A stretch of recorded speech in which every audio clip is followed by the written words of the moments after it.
ആദ്യമായി നമുക്ക് ഈ ആയുർവേദത്തെ പറ്റി പൊതുജനങ്ങളുടെ ഒരു മനസ്സിലുണ്ടാകുന്ന ആദ്യത്തെ പേര് എന്ന് പറയുന്നത് പഞ്ചകർമ്മ എന്നുള്ളതാണ്. പഞ്ചകർമ്മ ഇല്ലാതെ ആയുർവേദമില്ല എന്ന് വിശ്വസിക്കുന്ന പലരും നമ്മുടെ ഇടയിൽ തന്നെയുണ്ട്. അപ്പം സർ, PM വാര്യർ സർ, താങ്കളോടാണ് ആദ്യത്തെ ഒരു ചോദ്യം. എന്താണ് സർ ഈ പഞ്ചകർമ്മ? എന്താണ് ഈ പഞ്ചകർമ്മയ്ക്ക് ഇപ്പോൾ ഈ പൊതുജനാരോഗ്യ രംഗത്തിൽ എന്താണ് അതിൻ്റെ പ്രസക്തി? എങ്ങനെയാണ് അതൊരു വാഗ്ദാനമായി കരുതപ്പെടാൻ കഴിയുന്നത്? വളരെ പ്രധാനപ്പെട്ട ഒരു ശുദ്ധികർമ്മമാണ് പഞ്ചകർമ്മം കൊണ്ട് ഉദ്ദേശിക്കുന്നത്. അതായത് ഒരു പ്യൂരിഫിക്കേറ്ററി പ്രോസസ്സ് ആണ് അത്. ആയുർവേദ തത്വപ്രകാരം ശരീരത്തിലെ അടിഞ്ഞുകൂടുന്ന ടോക്സിൻസ്, അതായത് ബയോ ടോക്സിൻസിനെ അതാത് സമയത്ത് പുറത്തു കളയാനുള്ള ഉപാധികളാണ് പഞ്ചകർമ്മം. അത് വമനം, വിരേചനം, വസ്തി, നസ്യം, രക്തമോക്ഷം, ഇങ്ങനെ 5 വിധത്തിലുള്ളതാണ്.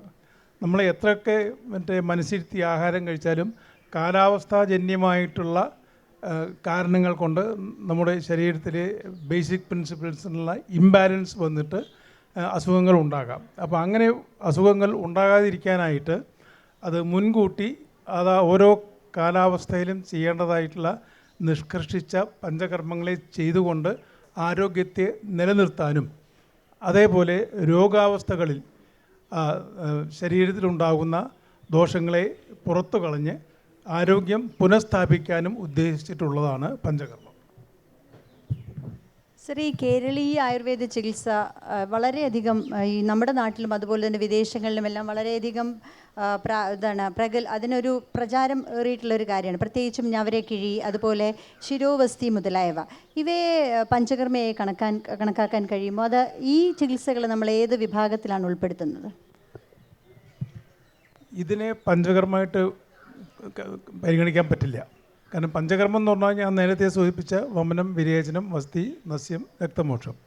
പക്ഷേ അതിന് മുന്നോടിയായിട്ട് ശരീരത്തിനെ അത് ഒന്ന് പാകപ്പെടുത്താൻ, ഒന്ന് പ്രിപ്പയർ ചെയ്യാനായിട്ടുള്ള ചില കർമ്മങ്ങളുണ്ട്. അതാണ് സ്നേഹസ്വേദങ്ങൾ. അപ്പോൾ ഈ സ്നേഹനം എന്നുള്ളതും സ്വേദനം എന്നുള്ളതും സ്വതേ 2 പ്രക്രിയയാണ്. പക്ഷേ അത് ഒരുമിച്ച് കേരളത്തിലെ വൈദ്യന്മാർ അത് ഒരുമിച്ച് ചെയ്യുന്ന ഒരു സമ്പ്രദായം പണ്ടുകാലം മുതൽക്കേ ഡെവലപ്പ് ചെയ്തിട്ട് ഉണ്ടായിരുന്നു. അതാണ് ഇപ്പോൾ പിഴിച്ചിൽ. പിഴിച്ചിൽ എന്ന് പറഞ്ഞാൽ ധാരാളം എണ്ണ ഉപയോഗിച്ച് ചൂടാക്കി സഹിക്കാവുന്ന ചൂടോടുകൂടി ശരീരത്തിൽ തടവുന്നതാണ് പിഴിച്ചിൽ. അത് സ്നേഹനത്തിൻ്റെയും സ്വേദനത്തിൻ്റെയും കാര്യം ചെയ്യും. ഈ സ്വേദനം ചെയ്തിട്ട് ഇത് രണ്ടും ചെയ്തതിന് ശേഷമേ പഞ്ചകർമ്മങ്ങൾ ചെയ്യാൻ പാടുള്ളൂ. അല്ലെങ്കിൽ അതിൻ്റെ ഉദ്ദേശിച്ചതായിട്ടുള്ള പരിപൂർണ ഫലപ്രാപ്തി കിട്ടില്ല. ഇപ്പോൾ പലപ്പോഴും പ്രത്യേകിച്ച് ടൂറിസ്റ്റ് ഒക്കെ ഞാൻ അവിടെ പോയി പഞ്ചകർമ്മം ചെയ്തു അങ്ങനെ പലതും ക്ലെയിംസ് പറയാറുണ്ട്. അപ്പോൾ അന്വേഷിച്ച് നോക്കി അവർ വെറുതെ ഒരു തടവൽ നടത്തിയിട്ടുണ്ടാവും, അത്രേ ഉള്ളൂ. അതാണ് പഞ്ചകർമ്മമായിട്ട് പല ആൾക്കാരും തെറ്റിദ്ധരിച്ചിട്ടുണ്ട്. ശരിക്കും അതല്ല പഞ്ചകർമ്മം. ഈ കേരളത്തിലെ വൈദ്യന്മാർ ഡെവലപ്പ് ചെയ്തിട്ടുള്ളതാണ് പിഴിച്ചിൽ, നവരക്കിഴി, പൊടിക്കിഴി, പച്ചക്കിഴി മുതലായിട്ടുള്ള സാധനങ്ങൾ. അതൊക്കെ സ്നേഹസ്വേദങ്ങളുടെ കൂട്ടത്തിലേ പെടുള്ളൂ, പഞ്ചകർമ്മമല്ല. സാറിൻ്റെ ഈ ഉത്തരം കുറച്ച് പേർക്കെങ്കിലും ഒരു ഐ ഓപ്പണറായി കാണുമെന്ന് കരുതുന്നു. കാര്യം പലപ്പോഴും ഈ പഞ്ചകർമ്മ എന്ന് പറഞ്ഞെടുക്കുന്ന ചികിത്സകൾ അതിൻ്റെ പൂർവ്വകർമ്മങ്ങൾ മാത്രമേ ആവുന്നുള്ളൂ എന്നാണ് അദ്ദേഹം നമ്മോടിവിടെ സംവദിച്ചത്. അതുപോലെ ഈ പഞ്ചകർമ്മ പോലെ തന്നെ വളരെ കോമൺ ആയിട്ട് കേൾക്കുന്ന വേറൊരു വാക്കാണ് രസായനം. ആയുർവേദത്തിൽ രസായനം എന്ന് പറയുന്നൊരു നമുക്ക് ആയുർവേദത്തിൽ നിന്ന് മാറ്റി നിർത്താൻ പറ്റുന്ന ഒരു കാര്യമല്ല. അപ്പം ഈ രസായനം എന്ന് പറയുമ്പോൾ സാധാരണയായിട്ട് നമ്മൾ OP യിലൊക്കെ പേഷ്യൻസ് വരുമ്പോൾ അവർ സംസാരിക്കുന്നത് വെച്ചാൽ സാർ കുറച്ച് രസായനം തരണം എന്നാണ് പറയുന്നത്. അപ്പോൾ ഈ രസായനം എന്ന് പറയുന്നത് അങ്ങനെ എടുത്തു കൊടുക്കാൻ പറ്റുന്നൊരു സാധനമാണോ ശ്രീ മുരളി സർ? ഡോക്ടർ ഇന്ദു വളരെ നല്ലൊരു ക്വസ്റ്റ്യനാണ് ചോദിച്ചിരിക്കുന്നത്. ഈ രസായനം, ആനയ്ക്ക് രസായന ചികിത്സയുണ്ട്, മനുഷ്യന് മാത്രമല്ല. അപ്പോൾ എന്താണ് ഈ രസായന ചികിത്സ എന്നുള്ള ചോദ്യത്തിന് ഞാൻ വിശദമായിട്ട് ഉത്തരം പറയാം. അതിൻ്റെ മുമ്പ് ആദ്യം നമ്മൾ മനസ്സിലാക്കേണ്ടത് അനശ്വരനായിരിക്കാൻ, അമരനായിരിക്കാൻ മനുഷ്യൻ ഏത് കാലത്തും ശ്രമിച്ചിട്ടുണ്ട്. വാസ്തവത്തിൽ we start dying the day we are born. ജനിക്കുന്ന ദിവസം മുതൽ നമ്മൾ മരിക്കാൻ തുടങ്ങുന്നു എന്നുള്ളതാണ് വസ്തുത. അപ്പോൾ ഈ മരണത്തെ അതിജീവിക്കാൻ, ഈ വാർദ്ധക്യത്തെ അതിജീവിക്കാൻ എന്തെല്ലാം വഴികൾ വേണമെന്ന് നമ്മുടെയൊക്കെ മുൻഗാമികൾ നേരത്തെ തന്നെ ആലോചിക്കാൻ തുടങ്ങിയിട്ടുണ്ട്. അപ്പോൾ ദീർഘജീവിതത്തിന് വേണ്ടി എന്തെല്ലാം ചെയ്യണം എന്നുള്ള ചർച്ചയുടെ ഒരു അനന്തരഫലമായിട്ടാണ് രസായന ചികിത്സ രൂപപ്പെട്ടു വന്നത്. ഞാൻ കുറേ അധികം പറയുന്നതിന് മുമ്പ് ഈ സന്ദർഭത്തിൽ എനിക്ക് മറ്റൊരു പ്രധാന കാര്യം പറയാനുള്ളത്, ആര്യവൈദ്യശാലയിലെ ഡോക്ടർ വെല്ലിത്തൻ സാറിൻ്റെ മറ്റേ ഗൈഡൻസിൽ രസായനത്തെക്കുറിച്ച് ഞങ്ങളൊരു ഗവേഷണത്തിൽ ഏർപ്പെടുകയുണ്ടായി. അപ്പോൾ ഞാൻ കൂടുതൽ നേരത്തെ സൂചിപ്പിച്ചപ്പോൾ ഒരു ഫ്യൂച്ചറിസ്റ്റിക് ഔട്ട്ലുക്കോട് കൂടെ പറയുകയാണെങ്കിൽ രസായനത്തെക്കുറിച്ച് പഴയ കഥകളല്ല, നമ്മൾ പുതിയ കഥകളിലേക്ക് പോകുമ്പോൾ അന്ന് ആമലകി രസായനം അതായിരുന്നു തിരഞ്ഞെടുത്തത്. വെല്ലത്ത സാറായിരുന്നു ഗൈഡ് അല്ലെങ്കിൽ ഉപദേശകൻ. അദ്ദേഹം പറഞ്ഞു, ഇൻ്റർനാഷണൽ സ്റ്റാൻഡേർഡ് അനുസരിച്ച് മാത്രം നമ്മൾ പ്രവർത്തിക്കണം. നമ്മൾ ലോക്കലായിട്ട് ചെയ്തിട്ട് ഫലം ഉണ്ടെന്നോ ഇല്ലെന്നോ നിശ്ചയിക്കുന്നതിന് പകരം let us go to an international platform and try the efficacy of rasayanam. അങ്ങനെ അല്ലേ, സാറതിൻ്റെ ഒരു പ്രധാന ആളായിരുന്നുകൊണ്ട് സാറിന് മുന്നേ ഞാൻ സംസാരിക്കുന്നതേ ഉള്ളൂ. അപ്പോൾ ആമലകി രസായനം അത് ശാസ്ത്രത്തിൽ പറയുന്ന രീതിയിൽ ആര്യവൈദ്യശാല അത് തയ്യാറാക്കി കൊടുത്തു. 4 സെൻറ്ററിലാണത് ചെയ്തത്. അതിൽ പ്രധാനമായിട്ടും ഡോക്ടർ ലക്കോട്ടിയ എന്ന് പറഞ്ഞ ഒരു ജെനറ്റിക് സയൻറ്റിസ്റ്റ്, അദ്ദേഹം ബനാറസ് ഹിന്ദു യൂണിവേഴ്സിറ്റിയിലെ ആ വിഭാഗത്തിൻ്റെ തലവൻ. ഫ്രൂട്ട് ഫ്ലൈ ഡ്രോസോഫില എന്ന് പറയുന്ന ഒരു ജീവിയിലാണ് ഈ കാര്യം നടക്കാൻ തുടങ്ങിയത്. എന്തുകൊണ്ടാണ് അങ്ങോട്ട് പോയത് ചോദിച്ചാൽ, ഈ മനുഷ്യൻ്റെ ലൈഫ് സൈക്കിളും ഈ ഫ്രൂട്ട് ഫ്ലൈയുടെ ലൈഫ് സൈക്കിളിനും വലിയ സാമ്യമുണ്ട്. അപ്പോൾ ഈ മനുഷ്യനിലോ എലിയിലോ ഒന്നും അല്ലാതെ ആ ഫ്രൂട്ട് ഫ്ലൈയിലാണ് നമ്മൾ ഇത് നടത്തിയത്. അത് നടത്തി കഴിഞ്ഞപ്പോൾ കിട്ടിയിട്ടുള്ള ഒരു ഫലം എന്ന് പറയുന്നത് 3-4 നിലയ്ക്കാണ് അതിൻ്റെ വ്യത്യാസം കണ്ടത്. ആമലകി രസായനം ഉപയോഗിച്ചപ്പോൾ എന്ത് മാറ്റം ഉണ്ടായി ഈ ഫ്രൂട്ട് ഫ്ലൈയിൽ എന്നുള്ളതിന് വളരെ ചുരുക്കി പറഞ്ഞാൽ 4 കാര്യങ്ങളാണ് ഉണ്ടായത്. ഒന്ന്, ലൈഫ് എക്സ്പെക്റ്റൻസി കൂടി. ഇതിനാകെ 45 ദിവസമേ ഇതിന് ആയുസുള്ളൂ. അപ്പോൾ അതിൻ്റെ ആയുസ് കൂടി, ലൈഫ് എക്സ്പെക്റ്റൻസി കൂടി. രണ്ടാമത്, അതിന് റിപ്രൊഡക്ഷൻ കപ്പാസിറ്റി അത് കൂടി.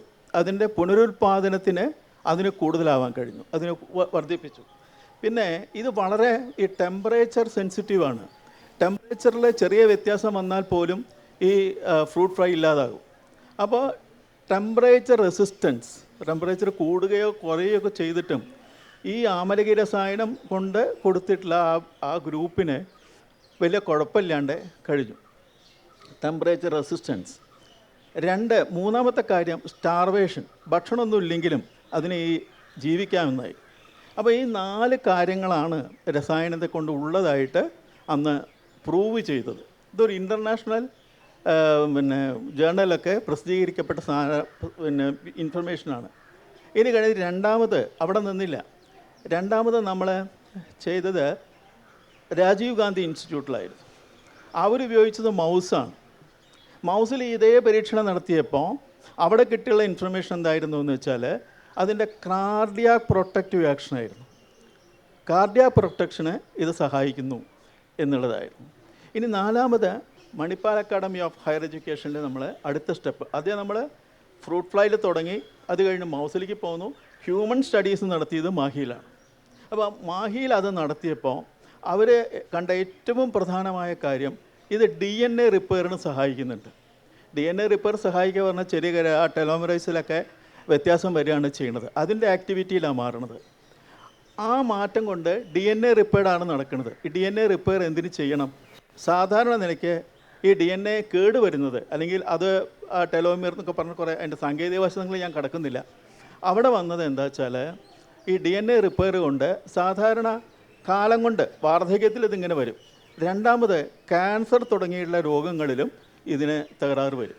അപ്പോൾ ഇത് രണ്ടിനെയും മാറ്റിയെടുക്കാൻ ആമലകി രസായനം പറ്റി എന്നുള്ളതാണ് മറ്റൊരു ഫൈൻഡിങ്. അപ്പോൾ ചുരുക്കി പറഞ്ഞാൽ ഒരു രസായനം എന്ന് പറയുമ്പോൾ ഡോക്ടർ പറഞ്ഞതിന് ചെറിയ ഉത്തരമല്ല, ഇത്രയും കാര്യങ്ങൾ നിർവഹിക്കാൻ പറ്റിയിട്ടുള്ളതാണ് ശരിക്കും നമ്മുടെ രസായന ചികിത്സ എന്ന് പറയുന്നത്. അപ്പോൾ ഇത്രയൊക്കെ ഗുണങ്ങളാണ് രസായനം കൊണ്ട് ലഭിക്കേണ്ടത്. അത് നമ്മൾ സാധാരണ കൊടുക്കുന്ന ഒരു രസായന പ്രിസ്ക്രിപ്ഷൻ കൊടുത്ത് അങ്ങോട്ട് കൊടുക്കാൻ പറ്റിയതല്ല. ഇത്തരം ഘട്ടങ്ങളിൽ ഉപയോഗിക്കാവുന്ന ഔഷധ വർഗത്തെ അല്ലെങ്കിൽ ഔഷധ രീതികളെ അല്ലെങ്കിൽ ചികിത്സാ രീതികളെ, ജീവിത രീതിയെയാണ് രസായനം എന്നുകൊണ്ട് നാം അർത്ഥമാക്കേണ്ടത്. പണ്ട് കാലത്ത് സംഹിതകളിലൊക്കെ ഈ കുടി പ്രാവേശിക വിധി, അതായത് ഒരു വളരെ കുടി കെട്ടി കൺട്രോൾഡ് ആയിട്ടുള്ളൊരു എൻവയോൺമെൻറ്റിലാണ് ഈ രസായന ചികിത്സയൊക്കെ നടത്തിയിരുന്നത്. അത് പുറത്തിറങ്ങാൻ പറ്റാതെ, സൂര്യതാപം ഏൽക്കാതെ. അപ്പം ഇന്നത്തെ കാലത്ത് സാർ, ഈ രസായനങ്ങൾ എങ്ങനെയാണ് നമുക്കൊരു പേഷ്യൻ്റ് ഫ്രണ്ട്ലി ആയിട്ട് നമുക്ക് ആൾക്കാരിലേക്ക് എത്തിക്കാൻ കഴിയുന്നത്? രസായന സേവ രണ്ട് വിധമുണ്ട്. ഒന്ന് കുടി പ്രാവേശികം, രണ്ട് വാതാതപികം. കുടി പ്രാവേശികം എന്ന് പറഞ്ഞാൽ ഇതിനായിട്ട് ഒരു പ്രത്യേക കുടി, അതായത് പുറത്തു നിന്നുള്ള കാറ്റും വെളിച്ചവും ഡയറക്റ്റായിട്ട് ഈ രോഗിയിൽ പതിക്കാതിരിക്കാൻ വേണ്ടതായിട്ടുള്ള തിരുഗർഭയായിട്ടുള്ള ഒരു കുടിയാണ് ഉണ്ടാക്കുന്നത്. ഒരു പ്രത്യേക വീടാണത്.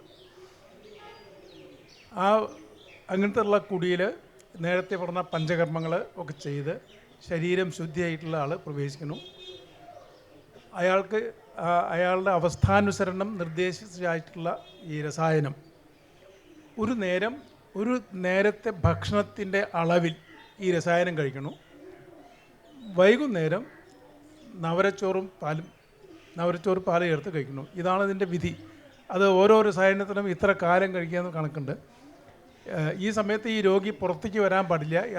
ഒരു രോഗിക്ക് വേണ്ടതായിട്ടുള്ള എല്ലാ സൗകര്യങ്ങളും ഈ കുടിയിൽ തന്നെ ഉണ്ടാവും. അങ്ങനെ ഒരു 3-4 മാസം പിടിക്കും ശരിക്കും ആ ഫുൾ കോഴ്സ് കഴിയാൻ. അത് കഴിഞ്ഞാലാണ് ശരിക്കും രസായനത്തിൻ്റെ ഗുണങ്ങൾ നമ്മൾ അറിയാൻ തുടങ്ങുന്നത്. ഈ സമയത്ത് ഞാനൊരു 8-10 കൊല്ലം മുൻപ് ഇടുക്കിയിലൊന്ന് പോകേണ്ടി വന്നു. ഇടുക്കിയില്ല, മറ്റേ കുമിളി അവിടെ ഒരു ഹോസ്പിറ്റലിൽ ഒരു ജർമ്മൻകാരന് ഒരു 5-6 വർഷം മുമ്പ് ഒരു കുടി പ്രാവേശിക രസായനം ചെയ്തിരുന്നു. അതെങ്ങനെ വെച്ചാൽ ഒരു കുന്നിൻ്റെ താഴ്വരയിൽ പാടത്ത് എത്തിയിട്ടുള്ള അവിടെ കുറച്ച് ഹൈറ്റ് കൂട്ടി പൊക്കി ഉണ്ടാക്കി ശരിക്ക് കുടി ഉണ്ടാക്കി. അയാൾ ഈ വിധിപ്രകാരം എല്ലാ ഇതും കഴിഞ്ഞിട്ട് രസായനം ചെയ്തു. അത് കഴിഞ്ഞ് അവസാനം പുറത്തേക്ക് പോരുന്ന ദിവസമായി. അപ്പോൾ ഇതിനോട് ആ ഡോക്ടർ നേരിട്ട് പറഞ്ഞതാണ്, ഇത് നടത്തിയ ഡോക്ടർ. അവർ ഇദ്ദേഹത്തിനെ പുറത്തേക്ക് കൊണ്ടുവന്നു. അപ്പോൾ പുറത്ത് കൊണ്ടുവന്നപ്പോൾ അതുവരെ ഈ വെളിച്ചം കാണാഞ്ഞിട്ട് അദ്ദേഹത്തിൻ്റെ കണ്ണൊക്കെ ഭയങ്കരമായിട്ട് ലൈറ്റിൽ ഒന്ന് എക്സ്പോസ് ചെയ്യാൻ ബുദ്ധിമുട്ടായിരുന്നു. അതിന് അരമണിക്കൂർ എടുത്ത് ഒന്ന് അക്ലമൈറ്റൈസ് ചെയ്യാൻ. പക്ഷെ അതൊക്കെ കഴിഞ്ഞിട്ട് അദ്ദേഹം ആ കുന്ന് ഓടി കയറിയെന്നാണ് പറഞ്ഞത്. കാരണം ഹീ ഫെൽറ്റ് സോ ലൈറ്റ്. ഓടിക്കയറി. അതിനുള്ള ആ ഒരു സ്റ്റാമിനയും ഒരു ലൈറ്റ്നെസ്സും അദ്ദേഹത്തിന് വന്നു. അത് ഒരു ഇതില്ല. പിന്നെ വേറൊരു തവണ നമ്മൾ കോട്ടയ്ക്കൽ തന്നെ ഒരു പ്രൊഫസർ അദ്ദേഹം അവിടെ ചികിത്സയ്ക്ക് വന്നപ്പോൾ അദ്ദേഹത്തിന് ഇതുപോലെ രസായനം ചെയ്യണമെന്ന് പറഞ്ഞു.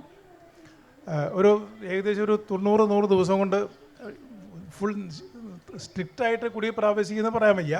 കാരണം പക്ഷേ വാതാതിപ്യം എന്നുള്ളതൊക്കെ ചെയ്തിട്ട് അദ്ദേഹം എന്താ പറഞ്ഞത്, ചികിത്സ കഴിഞ്ഞ് പോകുമ്പോൾ എനിക്കിപ്പോൾ മുമ്പ് വന്നതിനേക്കാൾ ഒരു 100-1 വെയിറ്റ് ഉള്ളൂ തോന്നുന്നുണ്ട്. അത്ര ലാഘവമാണ്. അതേപോലെ തന്നെ സെൻസസൊക്കെ വളരെ ഉണർന്ന് പ്രവർത്തിക്കുന്നുണ്ട് എന്നുള്ള ഇതുണ്ടായിരുന്നു. പക്ഷേ ഈ രസായനം ഇതിന് മാത്രമല്ല, നമ്മുടെ അസുഖങ്ങൾക്ക് ഉപയോഗിക്കാം. ഇപ്പോൾ ഉദാഹരണമായിട്ട് ഇത് തുവരക രസായനം സോറിയാസിസിലൊക്കെ വളരെ ഇഫക്റ്റീവായിട്ടുള്ളതാണ്. അതൊക്കെ ഉപയോഗിക്കുന്നത് വാതാതപിക്കായിട്ടുള്ള ഒരു മോഡലാണ്. അതും ഇതേപോലെ ഒരു 45 ദിവസത്തോളം വരും അതിൻ്റെ എല്ലാ പ്രക്രിയയും കഴിഞ്ഞിട്ട് ആ ചികിത്സ കഴിഞ്ഞ് പോകാൻ. പക്ഷേ ചികിത്സ തുടങ്ങി ഒരു ആഴ്ചയുടെ തന്നെ ഈ രോഗിയുടെ ശരീരത്തിലുള്ള സ്കെയിലിങ് മുതലായിട്ടുള്ള എല്ലാത്തിൻ്റെയും വളരെയധികം വ്യത്യാസം വരും. അതിൻ്റെ റിക്കറൻസും വളരെയധികം കുറവാണ്. ആദ്യം ഇവിടെ ഒരു 15 കൊല്ലം തുടങ്ങിയിട്ടുള്ള രോഗികളൊക്കെ പലരും ഇപ്പോഴും ഒരു പ്രശ്നമില്ലാണ്ട് സാധാരണ പോലെ വെയിലും മഴയും കൊണ്ട് ജീവിക്കുന്ന ആൾക്കാരാണ്. അപ്പോൾ ഈ രസായനത്തിന് ഒരു ഹെൽത്ത് പ്രൊമോട്ടിങ് ആസ്പെക്റ്റും ഉണ്ട്, ഒരു ഡിസീസ് സ്കോറിങ് ആസ്പെക്റ്റും ഉണ്ട്. അതാണ് ഈ വാതാതിക്യം എന്നുള്ളതാണ് മിക്കവാറും ഈ ഇതിൽ വരുന്നത്. Thank you sir. മുരളി സാറിന് എന്നോട് എന്തെങ്കിലും ചേർത്ത് പറയാനുണ്ടോ? സാറ് പറഞ്ഞ തന്നെ മറ്റൊരു പേഷ്യൻറ്റിനെ കുറിച്ച് കൂടി ഞാൻ, ബാരാബിനോ ഓർമ്മയില്ലേ, ഇറ്റലിയിൽ നിന്ന് വന്ന് ബാരാബിനോ എന്നൊരു പേഷ്യൻ്റ് ഇതേ ആവശ്യത്തോടു കൂടെ അദ്ദേഹം ആയുർവേദം പഠിച്ചു. അത് കഴിഞ്ഞിട്ട് ഇതൊന്ന് അനുഭവിച്ചറിയണം എന്ന് പറഞ്ഞിട്ട് കോട്ടയ്ക്കൽ വന്നു.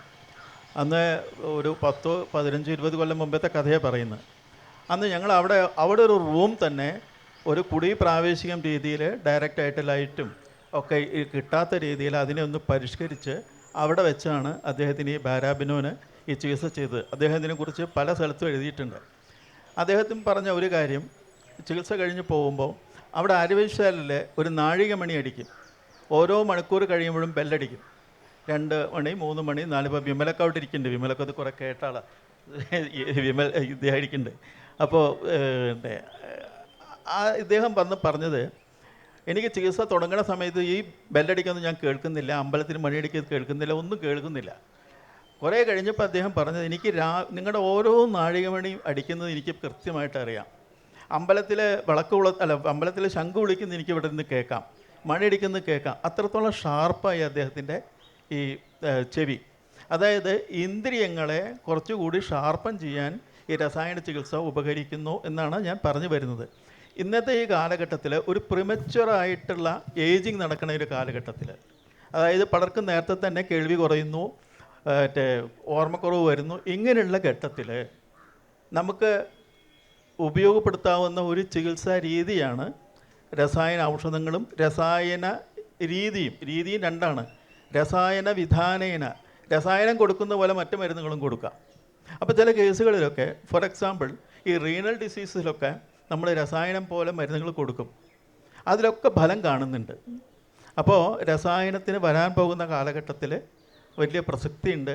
ഇപ്പോൾ തമാശ പറയാറുണ്ട്, നമുക്ക് വയസ്സായ കുട്ടികളാണ് ഇപ്പോൾ ഉള്ളത്. അതായത് ഈ കുട്ടികൾക്ക് തന്നെ വയസ്സ് വാർദ്ധക്യം വന്നു തുടങ്ങി.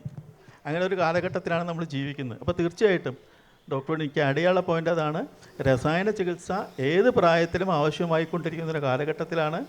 അത് വളരെ ഒരു ടീം ഓഫ് ഫിസിഷ്യൻസ് അതിനെക്കുറിച്ച് പഠിച്ച് ചെയ്താൽ that be 100% effective. At least there will be some % of improvement in the quality of life that is assured. അതെ, മനസ്സിലായി സർ. അതായത് ശരിക്കും രസായനം ഭാവിയിൽ ആയുർവേദത്തിൻ്റെ എങ്ങനെയായിരുന്നു ഒരു വാഗ്ദാനമായിരുന്നത്, ഭാവിയിലും അത് വാഗ്ദാനമായി തന്നെ തുടരും എന്നാണ് താങ്കളുടെ അഭിപ്രായത്തിലൂടെ മനസ്സിലാക്കാൻ കഴിയുന്നത്. ഡോക്ടർ ജയ, താങ്കൾ ICMRൻ്റെ റിസ്റ്റോർ എന്ന് പറയുന്ന സ്ട്രോക്ക് റീഹാബിലിറ്റേഷൻ തെറാപ്പിയുടെ ഇൻവെസ്റ്റിഗേറ്റർ ആയിരുന്നല്ലോ. താങ്കൾക്ക് എന്താണ് ഈ സ്ട്രോക്ക് മാനേജ്മെൻറ്റിൽ ആയുർവേദത്തിൻ്റെ ടേക്ക് എന്താണ്? നമ്മുടെ ആയുർവേദ വൈദ്യശാസ്ത്രത്തിൻ്റെ ചികിത്സാപരമായ ആസ്പെക്റ്റ് എടുക്കുമ്പോൾ ഏറ്റവും സ്ട്രെങ്ത് ആയിട്ടുള്ളൊരു ഏരിയയാണ്.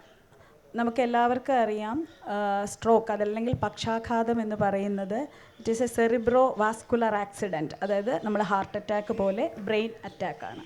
അപ്പോൾ അതിന് പല കാരണങ്ങൾ കാണും. നമ്മൾ സാധാരണ ഭാഷയിൽ പറഞ്ഞാൽ രക്തസ്രാവം, അമിത രക്തസ്രാവം, ഒരു ഞരമ്പ് പൊട്ടി തലച്ചോറിലുണ്ടാകുന്ന രക്തസ്രാവം, അല്ലെങ്കിൽ കട്ടി പിടിക്കുന്നതായിട്ടുള്ള ഒരു ക്ലോട്ട്, ഏറ്റവും മൈന്യൂട്ട് പക്ഷെ പ്രധാന ബ്ലഡ് വെസൽ കയറുന്ന ഒരു സാഹചര്യം.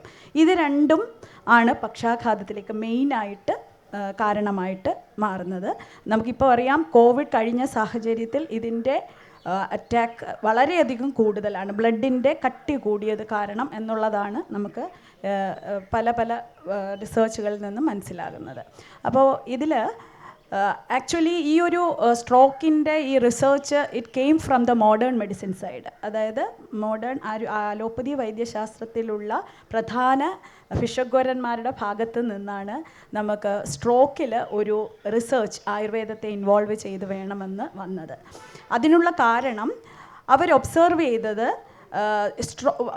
വൺസ് ദ സ്ട്രോക്ക് ഹാപ്പൻഡ്, പിന്നെ ഗോൾഡൻ അവർ മാനേജ്മെൻ്റ് ഉണ്ടല്ലോ, 6 മണിക്കൂറിനുള്ളിൽ സ്ട്രോക്ക് മാനേജ്മെൻറ്റ് ചെയ്ത് അതിൽ നമുക്ക് നല്ലൊരു ശതമാനം റിക്കവർ ചെയ്ത പേഷ്യൻസിനെ അവരുടെ സാർ നേരത്തെ പറഞ്ഞതുപോലെ ക്വാളിറ്റി ഓഫ് ലൈഫ്, ജീവിത നിലവാരം ഇമ്പ്രൂവ് ചെയ്യാൻ. നമുക്കറിയാം, ഒരു സ്ട്രോക്ക് വന്നു കഴിയുമ്പം ഒരു കുടുംബത്തെ ആകെ ബാധിക്കും. അത് ആ വ്യക്തിയെ മാത്രമല്ല, ഇക്കണോമിക്കലി ആ കുടുംബത്തെ മുഴുവൻ ബാധിക്കും. അപ്പോൾ എങ്ങനെ നമുക്ക് അവരുടെ ജീവിത നിലവാരം ഇമ്പ്രൂവ് ചെയ്യാനായിട്ട് ആയുർവേദത്തെ പ്രയോജനപ്പെടുത്താമെന്ന് അവർ മനസ്സിലാക്കിയത്, അവരുടെ പല പേഷ്യൻസും ആഫ്റ്റർ മാനേജ്മെൻറ്റ് ഫിസിയോതെറാപ്പി ചെയ്യാനായിട്ട് പറഞ്ഞു വിടാറുണ്ട്.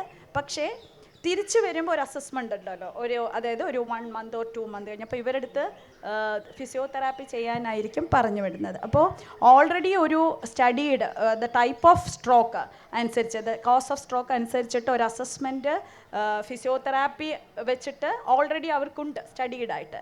പക്ഷേ ഇൻ സം പേഷ്യൻസ് അവർ ഒബ്സർവ് ചെയ്തത് വളരെ നല്ലൊരു രീതിയിലുള്ള ഇമ്പ്രൂവ്മെൻറ്റ്, അതായത് മസിൽ ഗ്രേഡ് ആയാലും ശരി, സ്റ്റിഫ്നെസ്, എല്ലാത്തിലും ഒരു വലിയ വ്യത്യാസം കാണും. അപ്പോൾ അത് ഇവർ പേഷ്യൻറ്റിനോട് ഇൻറ്ററോഗേറ്റ് ചെയ്യുമ്പോൾ പറയുന്നത്, ഞങ്ങളടുത്ത് ഡോക്ടർ ഫിസിയോതെറാപ്പി ചെയ്യാനാണ് പറഞ്ഞു വിട്ടത്, പക്ഷെ ഞങ്ങൾ ആയുർവേദ ട്രീറ്റ്മെൻറ്റാണ് ചെയ്തതെന്ന് പറയും. അപ്പോൾ അവരുടെ ഭാഗത്തു നിന്ന് anyway it's A good thing for the patient. രോഗിക്ക് എപ്പോഴും ഒരു നല്ല കാര്യമാണ് ക്വാളിറ്റി ഓഫ് ലൈഫ്. അപ്പോൾ അതൊരു റിസർച്ച് ഏറ്റെടുക്കണമെന്ന് ഫിഷോകരന്മാർ, അലോപ്പതി ഫിഷോകരന്മാർ തന്നെയാണ് മുന്നോട്ട് വന്നത്. അപ്പോൾ നമുക്ക് അതിന് ഫണ്ടിങ്ങിൻ്റെ ആദ്യം ഇച്ചിരി പ്രോബ്ലം ഉണ്ടായിരുന്നെങ്കിലും പിന്നെ ICMR അത് ഫണ്ട് ചെയ്തു. അപ്പോൾ അങ്ങനെ നമ്മളൊരു 140 പേഷ്യൻസിലാണ് സ്റ്റഡി ചെയ്തത്. അത് 70 അതായത് ഫിസിയോതെറാപ്പി ആമിൽ 70 ആൻഡ് ആയുർവേദിക് ആമിൽ. അതിൽ നമ്മൾ എക്സ്റ്റേണൽ തെറാപ്പി മാത്രമല്ല, ഇൻക്ലൂഡഡ് ദ ഇൻറ്റേർണൽ. അപ്പോൾ ഇത് റാൻഡമൈസ്ഡ് ആണ്. അത് പേഷ്യൻറ്റിന് അറിയാൻ പറ്റില്ല ഇയാൾ doctor J, internal medicine Ayurveda medicine ആയിരുന്നു. ആയുർവേദ മെഡിസിൻ വളരെ നീഡഡ് ആയിട്ടുള്ള മോഡേൺ മെഡിക്കേഷൻ ചെയ്യുന്നു. മറ്റേ അപ്പോൾ ഇത് പേഷ്യൻറ്റിനെ റിക്രൂട്ട് ചെയ്യുമ്പോൾ ഇത് ഏത് ആമിലോട്ട് പോകുന്നു പേഷ്യൻറ്റിന് അറിയില്ല. അത് റാൻഡമൈസ്ഡ് കൺട്രോൾ ട്രയൽ ആയിരുന്നു.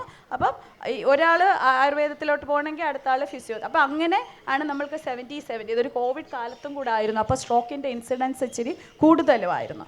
അപ്പോൾ അങ്ങനെ ചെയ്തത് അത് നമ്മളെ സെൻറ്റേഴ്സ് എന്ന് പറയുന്നത് നമ്മുടെ പ്രസിദ്ധമായ ശ്രീചിത്ര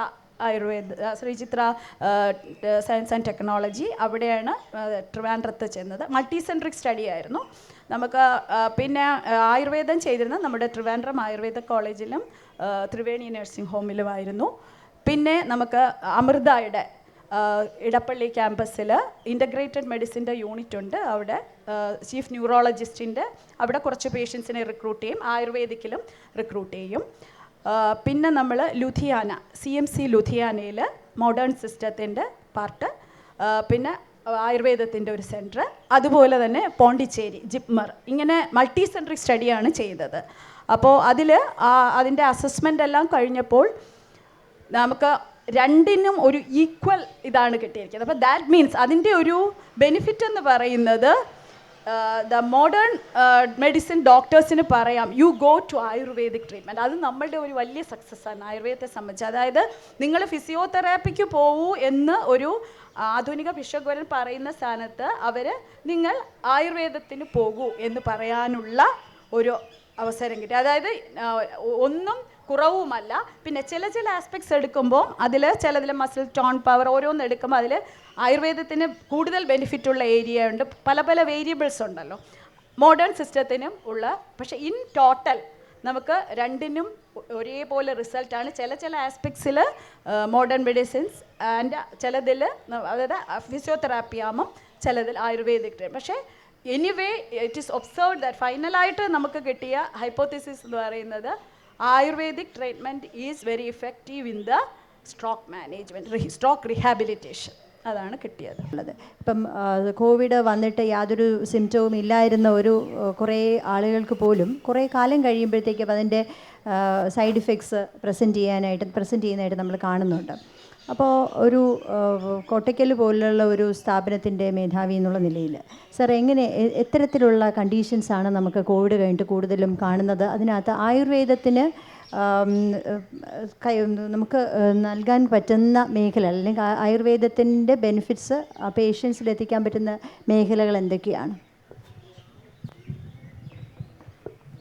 ഈ കോവിഡിന് ശേഷം മറ്റേത് ലങ്സിൻ്റെ, ഹാർട്ടിൻ്റെ, അതിൻ്റെയൊക്കെ ഇതിൽ വളരെയധികം കോംപ്ലിക്കേഷൻസ് കാണുന്നുണ്ട്.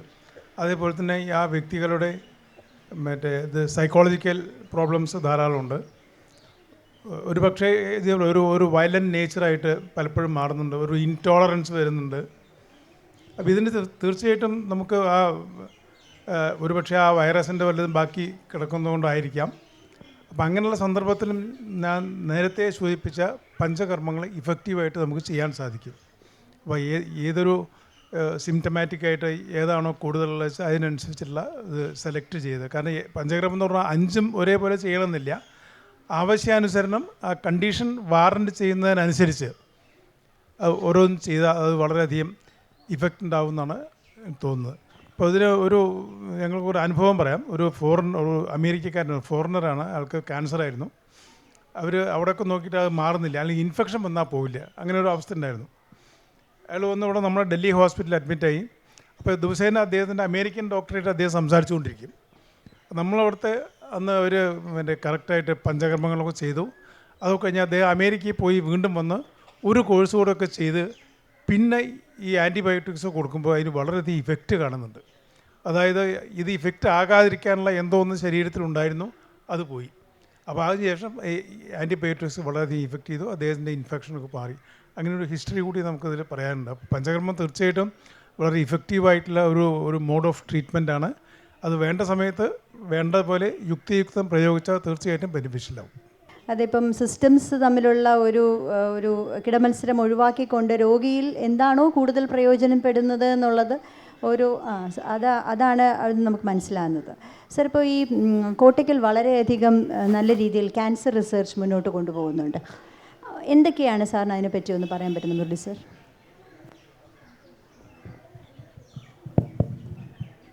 ഞങ്ങൾക്കവിടെ ഒരു ക്യാൻസർ കെയർ യൂണിറ്റ് ഉണ്ട്. ഞങ്ങളതിനെ ക്യാൻസർ റിസർച്ച് എന്നിപ്പോൾ വിളിക്കാൻ തുടങ്ങിയിട്ടില്ല. കാരണം അവിടെ വരുന്ന ക്യാൻസർ രോഗികളുടെ ഹിസ്റ്ററി, അവർക്ക് കൊടുക്കുന്ന ട്രീറ്റ്മെൻറ്റ്, ഇതെല്ലാം നന്നായിട്ട് ഡോക്യുമെൻ്റ് ചെയ്യാം. അതായത് ഡോക്യുമെൻറ്റേഷൻ ലെവലാണ് പ്രധാനമായിട്ടും ചെയ്യുന്നത്. ഈ ഡോക്യുമെൻറ്റ്സ് നാളേക്കുള്ള റിസർച്ചിനുള്ള ഒരു ബേസ് ആകുമെന്നാണ് അടിസ്ഥാനമായിട്ട് നമ്മൾ കരുതുന്നത്. 2-3 നിലയ്ക്കാണ് നമ്മളതിനെ കാണുന്നത്. ഒന്ന്, നമുക്കൊക്കെ അറിയുന്നത് പോലെ ക്യാൻസർ എന്ന് പറയുന്നത് മൾട്ടിപ്ലിക്കേഷൻ ഓഫ് സെൽസാണ്. 2, മൈഗ്രേഷനാണ്. ഈ 2 കാരണങ്ങളാണ് അതിൻ്റെ അടിസ്ഥാനപരമായിട്ടുള്ള ഫിസിയോളജിക്കൽ ചേഞ്ച് വരുന്നത്. ഇതിന് നമുക്ക് ഏത് ഘട്ടത്തിൽ വെച്ച് നമുക്കതിനെ ഇല്ലാതാക്കാൻ കഴിയും എന്നുള്ളതാണ് നമ്മുടെ അടിസ്ഥാനപരമായ ചിന്ത. മൾട്ടിപ്ലിക്കേഷനും മൈഗ്രേഷനും കൺട്രോൾ ചെയ്താൽ ക്യാൻസറിനെ നമുക്ക് കൊണ്ടുവരാൻ പറ്റും. എന്തുകൊണ്ട് ഈ മൾട്ടിപ്ലിക്കേഷൻ, എന്തുകൊണ്ട് മൈഗ്രേഷൻ? അതിന് ജനറ്റിക്, എൻവയറമെൻ്റൽ കുറേ കാരണങ്ങളുണ്ട്. പക്ഷേ ഇത്തരം കണ്ടീഷൻസിൽ ആയുർവേദത്തിൽ ഉപയോഗിച്ചിരുന്ന മരുന്നുകൾ തിരഞ്ഞെടുത്ത് അതിനെ ഈ ഘട്ടത്തിൽ നമുക്ക് ഉപയോഗപ്പെടുത്തി നോക്കി ആ റിസൾട്ടുകളാണ് നമ്മളിപ്പോൾ ഡോക്യുമെൻ്റ് ചെയ്യുന്നത്. ഇങ്ങനെ ഡോക്യുമെൻ്റ് ചെയ്യുമ്പോഴെന്താ ഒരു ഗുണച്ചാൽ, ചില കാര്യങ്ങൾ, ചില ഇൻസൈറ്റ്സ് ഉണ്ടാവുന്നു. നമുക്ക് മനസ്സിലാവും ഇത്തരം മരുന്നുകൾ കൊടുക്കുമ്പോൾ രോഗിക്ക് ഗുണമുണ്ട്. എന്താ ഗുണം? പ്രാഥമികമായിട്ട് കാണുന്നത് ക്വാളിറ്റി ഓഫ് ലൈഫാണ്. അപ്പോൾ ഈ ക്വാളിറ്റി ഓഫ് ലൈഫ് ഇമ്പ്രൂവ് ചെയ്യുന്നു എന്നുള്ളത് ചെറിയ കാര്യമല്ല. പിന്നെ ഈ കൺവെൻഷണലായിട്ട് നമ്മൾ ചെയ്യുന്ന സർജറി, റേഡിയേഷൻ, കീമോ എന്നൊക്കെ കഴിഞ്ഞോടുകൂടെ ഒരു ഘട്ടം കഴിയുന്നതേ ഉള്ളൂ. ചികിത്സയുടെ ഒരു ഘട്ടം മാത്രമേ കഴിയുന്നുള്ളൂ. അത് കഴിഞ്ഞൊരു റിക്കവറിങ് പീരീഡ് ഉണ്ട്. അപ്പോഴും രോഗിക്ക് ശരിക്കും ചികിത്സ ആവശ്യമുണ്ട്. അവിടെ നമ്മൾ ആ റിക്കവറിങ് സ്റ്റേജിൽ കൊടുക്കുന്ന ആയുർവേദ ചികിത്സയ്ക്ക് കൃത്യമായ ഫലങ്ങളുണ്ടെന്ന് ഞങ്ങൾ അനുഭവത്തിൽ ഞങ്ങൾക്കിപ്പോൾ പറയാൻ പറ്റും. ക്വാളിറ്റി ഓഫ് ലൈഫ് എന്നുള്ള വളരെ ലൂസായിട്ടുള്ള ഒരു ടേമല്ല. ഏത് കണ്ടീഷനിൽ കൂടെ എന്തെല്ലാം മാറ്റങ്ങൾ അവർക്ക് വരുന്നു. ഈ റീക്കറൻറ്റ് ഇൻഫെക്ഷൻസ്, അതുപോലെ അവരുടെ ഫങ്ഷണൽ കപ്പാസിറ്റി. ഞങ്ങൾ കൃത്യമായിട്ട് പറഞ്ഞാൽ ഒരു ഓർമ്മ വരുന്ന ഒരു കേസ് പറയാം. ഒരു ക്യാൻസർ ലങ് പേഷ്യൻ്റ് അവിടെ വന്ന് ചികിത്സിച്ചു. അവർക്ക് ഒരു സാധാരണ വീട്ടുജോലിയൊക്കെ ചെയ്യുന്ന ഒരു സാധാരണ വീട്ടമ്മ. അവർ ചികിത്സ കഴിഞ്ഞ് പോയി. അപ്പോൾ നല്ല റിസൾട്ടാണ് കണ്ടത്. നല്ല റിസൾട്ട് കണ്ടപ്പോൾ ഞങ്ങൾ പറഞ്ഞു, ഞങ്ങളതൊന്ന് അസസ് ചെയ്തോട്ടെ, ഞങ്ങളുടെ ചിലവിൽ ആ ലങ്ങൊക്കെ ഒന്നും കൂടി നോക്കി ബയോപ്സി ചെയ്തോട്ടെ. അവർ പറഞ്ഞു, ഇല്ല, ഞാൻ ആ വഴിക്ക് വരില്ല, എൻ്റെ അസുഖം മാറിയെന്ന് എനിക്ക് ബോധ്യമായി. അപ്പോൾ ഞങ്ങൾ ചോദിച്ചു, നിങ്ങളെങ്ങനെ ബോധ്യമായി? നിങ്ങൾക്ക് എങ്ങനെ ബോധ്യമായി? എൻ്റെ വീട്ടിലെ തീ എനിക്ക് ഓടക്കുഴലിൽ കൂടെ ഊതി കത്തിക്കാൻ പറ്റും. എനിക്ക് സ്വയം ശ്വാസം പോലും വലിക്കാൻ പറ്റാത്തൊരവസ്ഥയിൽ നിന്നാണ് എനിക്കിന്നത് കഴിയുന്നത്. അതിൻ്റെ ആ ഫങ്ഷണൽ ആയിട്ടുള്ള improvement, that is enough for me എന്നാണ് അവരെ സംബന്ധിച്ചിടത്തോളം. അപ്പോൾ ഒരു പക്ഷേ മാഡം അടുത്ത് ചോദിക്കുക എന്നോട്, what is the data?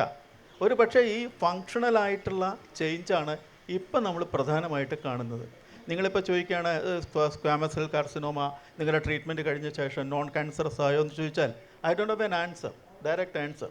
But I can vouch. ഇങ്ങനെയുള്ള പേഷ്യൻസാണ് നമ്മൾ ആ കാര്യത്തിൽ, അത് നമ്മൾ കൃത്യമായി റെക്കോർഡ് ചെയ്യുന്നുണ്ട്. ദ ബെനിഫിറ്റ്സ് പാരലായിട്ട് ഈ കോഴിക്കോട് MPR ക്യാൻസർ സെൻറ്റർ പോലുള്ള സ്ഥലങ്ങളുമായിട്ട് കൊളാബറേറ്റ് ചെയ്ത് വേറൊരു നിലയ്ക്ക് ഒരു ഡോക്യുമെൻറ്റഡ് റിസർച്ച് പ്രോട്ടോക്കോൾ നോക്കിയിട്ടുള്ള ചികിത്സകൾ ചെയ്യുന്നുണ്ട്. അതായത് ഒരു ട്രീറ്റ്മെൻറ്റ് വരുന്നവരെ ഇവർ വെയിറ്റ് ചെയ്യാൻ പറ്റാത്തൊരവസ്ഥയിൽ ആയുർവേദ ചികിത്സ ചെയ്തുകൊണ്ടിരിക്കുന്നു. ഈ പീരീഡ് അതായത് ഈ ട്രീറ്റ്മെൻറ്റ്, കൺവെൻഷണൽ ട്രീറ്റ്മെൻറ്റ് കഴിഞ്ഞിട്ട് രോഗി സാധാരണ നിലയിൽ എത്തുന്നവരെയുള്ള, അല്ലെങ്കിൽ അവരുടെ ആ ഹെൽത്ത് ഇഷ്യൂസ് കുറേ അധികമാണ്. അത് പെരിഫറൽ ന്യൂറോപ്പതി ഉണ്ട്, ചികിത്സ കൊണ്ടുണ്ടായത്. ഈവൻ ദേസേ ഞങ്ങൾക്ക് we have nothing much to do, you take over എന്ന് പറയുന്ന ഡോക്ടർമാരടക്കം ഉണ്ട്. അതേമാതിരി ഉറക്കക്കുറവ്, ദേഹം ആകെ അവരുടെ ഭാഷയിൽ പറഞ്ഞാൽ ഞാനാകെ തീയിലാണ് കിടക്കുന്നത്, നിങ്ങൾക്ക് എന്തെങ്കിലും ചെയ്തു തരാൻ പറ്റുമോ? ഈ സമയത്ത് നമ്മുടെ ധാര തുടങ്ങിയിട്ടുള്ള ചികിത്സകൾ ചെയ്യുമ്പോൾ നല്ല ഫലം അതിന് കാണുന്നുണ്ട്. അപ്പോൾ ഏത് പോയിന്റിൽ what is the entry point for an Ayurvedic physician to deal with cancer cases is very important. ആ പോയിന്റിൽ വെച്ചിട്ട് നമ്മൾ കയറി അവർക്ക് വേണ്ട കാര്യങ്ങൾ കൊടുക്കുമ്പോഴാണ് നമുക്ക് ഏറ്റവും അധികം ഫലം കാണുന്നത്. പാരലായിട്ട് ഈ മോഡേൺ റിസർച്ച് പ്രോട്ടോക്കോൾ അനുസരിച്ചുള്ള ചികിത്സകൾ നടക്കുന്നുണ്ട്. ഇത് രണ്ടിൻ്റെയും ഒരു സമ്മിശ്രമായ ഒരവസ്ഥയാണ് ക്യാൻസർ കെയർ യൂണിറ്റിൽ ചെയ്തു വരുന്നത്. പിന്നെ അവിടെ നമ്മളെ സംബന്ധിച്ചിടത്തോളം അതൊരു നോ പ്രോഫിറ്റാണ്. അവിടെ നമ്മളെല്ലാം സൗജന്യമായിട്ടാണ് കൊടുക്കുന്നത്. ഇത് ഞാൻ ഇൻസിഡൻ്റലായിട്ട് പറഞ്ഞു എന്നേ ഉള്ളൂ. ആ ഒരു ആക്ടിവിറ്റി എന്തുകൊണ്ട് ചെയ്യുന്നു? ബിക്കോസ് ഓഫ് അവർ കമ്മിറ്റ്മെൻറ്റ് ടു ദി സൊസൈറ്റി. അരവിശാലയുടെ പ്രഖ്യാപിത ലക്ഷ്യങ്ങളിൽ ഒന്ന് ഇതാണ്. അപ്പോൾ ആ നിലയ്ക്കാണ് നമ്മൾ ഈ ക്യാൻസർ ഇതിൽ ഇൻവോൾവ് ചെയ്യുന്നത്. ഇപ്പോഴത്തെ നിലയ്ക്ക് വളരെ എൻകറേജിങ് ട്രെൻഡാണ്. എല്ലാ രോഗവും ക്യാൻസർ മാറ്റുമോ എന്നുള്ള ചോദ്യത്തിനുപരി ക്യാൻസർ രോഗിക്ക് സംരക്ഷണം കൊടുക്കാൻ നമുക്ക് കഴിയുമെന്ന് ഇപ്പോൾ ഉറക്കെ നമുക്ക് അല്ലെങ്കിൽ കൃത്യമായി ഡാറ്റ വെച്ച് ആത്മവിശ്വാസത്തോടെ പറയാൻ കഴിയുന്നു. Thank you sir. സാർ പറഞ്ഞതാണ് ഇത് ഏത് അവസ്ഥയിലാണ് ഒരു ആയുർവേദ ഫിസിഷ്യനകത്ത് ഇൻ്റർവീൻ ചെയ്യുന്നതെന്നുള്ളതാണ് അതിൻ്റെ പ്രധാനപ്പെട്ട ഒരു കാര്യമായിട്ട് മനസ്സിലാകുന്നത്. കാര്യം ഇവരാരും ടിപ്പിക്കലായിട്ടുള്ള അല്ലെങ്കിൽ ക്ലാസിക്കലായിട്ടുള്ള ഒരു ക്യാൻസർ തെറാപ്പിയുടെ പ്രോട്ടോക്കോൾ ഗവൺമെൻറ്റിൻ്റെ പ്രോട്ടോക്കോളിനെ അവർ ചലഞ്ചല്ല ചെയ്യുന്നത്. പക്ഷേ എവിടെയാണ് നമുക്ക് അവിടെ ഇൻട്രൊഡ്യൂസ് ചെയ്യാൻ പറ്റുന്നത് for the benefit of the patient എന്നുള്ളതാണ് ഇവിടെ ഈ മഹത് വ്യക്തികൾ നമ്മളോട് പങ്കുവെച്ചത്. ഈ അവസരത്തിലൊരു ചെറിയ കാര്യം ഞാനൊന്ന് സൂചിപ്പിച്ചോട്ടെ സാർ. ഇപ്പോൾ ഈ കീമോതെറാപ്പി എടുക്കുന്ന പേഷ്യൻസിൽ നമുക്ക് കാണാൻ പറ്റുന്നത് വളരെ കോമൺ ആയിട്ട് ന്യൂട്രോപീനിയ, അതായത് വൈറ്റ് ബ്ലഡ് സെൽസ് വളരെയധികം കുറയുന്ന ഒരവസ്ഥ.